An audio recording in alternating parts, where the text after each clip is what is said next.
ಕಾಂಗ್ರೆಸ್ಗೆ ಒಂದು ಹೈಕಮಾಂಡ್ ಇದೆ. ನಾನು 40 ವರ್ಷಗಳ ಕಾಲ ಕಾಂಗ್ರೆಸ್ಸಲ್ಲಿದ್ದೆ. ಹೈಕಮಾಂಡ್ ಯಾವತ್ತೂ ವೀಕ್ ಆಗಲ್ಲ. Okay. High command is always high command.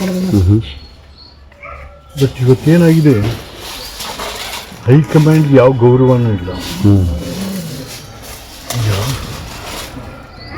ಯಾರು ಸಿದ್ದರಾಮಯ್ಯನ ಮಗನೇ ಹೈಕಮಾಂಡ್ ಥರ ಮಾತಾಡ ಎಲ್ಲಿ. ನಾನೊಂದ್ಸರಿ ಹೇಳಿದ್ದೆ, ಈ ಸಿದ್ದರಾಮಯ್ಯನವ್ರ ಮಗ ಮೈಸೂರಲ್ಲಿ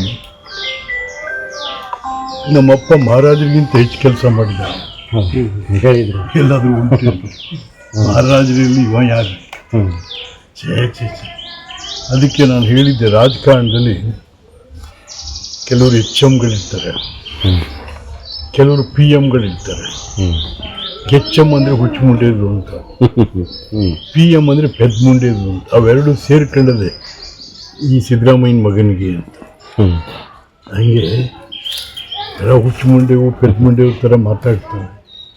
ಇವತ್ತೇನಾಗಿದೆ, ರಾಜ್ಯದ ದುರಾದೃಷ್ಟ ಇವೆಲ್ಲ. ಜನತಂತ್ರ ವ್ಯವಸ್ಥೆಯಲ್ಲಿ ಜನಾದೇಶ ಪಡೆದಂಥ ಸರ್ಕಾರಗಳು ಜನಹಿತವನ್ನು ಮರೆತಾಗ ಏನಾಗುತ್ತೆ, ಅದು ಸರ್ಕಾರವಾಗಿ ಉಳಿಯಲ್ಲ. ಸರ್ಕಾರವಾಗಿ ಯಾರು ಗಂಭೀರವಾಗಿ ತಗೊಳ್ಳಲ್ಲ. ಅಂಥ ಸರ್ಕಾರಕ್ಕೆ ಯಾವುದೇ ಗೌರವ, ಮಾನ, ಮರ್ಯಾದೆ ಅನ್ನೋದು ಹೊಟ್ಟೋಗ್ಬಿಡ್ತಾರೆ. ಅದೆಲ್ಲವೂ ಕೂಡ ಸಿದ್ದರಾಮಯ್ಯ ಸರ್ಕಾರಕ್ಕೆ ಆಗಿದೆ.